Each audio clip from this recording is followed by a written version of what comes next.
Hi students, now we are going to derive Charles' law equation from kinetic theory of gases.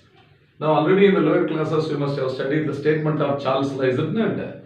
At a constant pressure, the volume of a certain mass of a gas is directly proportional to its absolute temperature. So we want to prove that V is proportional to T on the basis of kinetic theory of gases. So once again we start with the internal energy of the gas epsilon. So epsilon is equal to the total number of molecules multiplied by the kinetic energy per molecule. So it is N into 3 by 2 kT. So this is 3 by 2 into N kT. This is equation 1 as usual.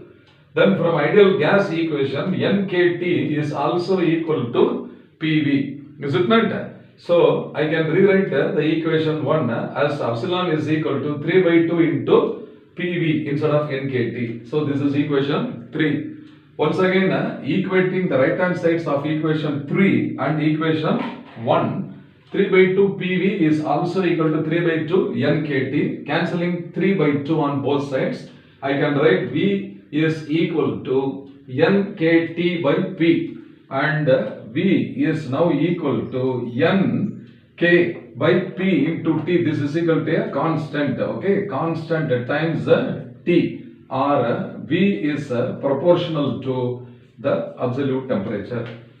Now N is a constant, K is Boltzmann constant, P according to the statement pressure is also a constant, so this bracketed quantity will be a constant, okay. Therefore V is directly proportional to T.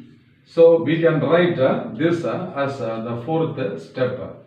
So V1 by T1 is equal to V2 by T2, or V initial by T initial must be equal to V final by T final. So for solving problems, this equation is very much required. So what is the statement of Charles' law? At constant pressure, the volume is directly proportional to the absolute temperature of a gas. I hope you must have understood well. Fine.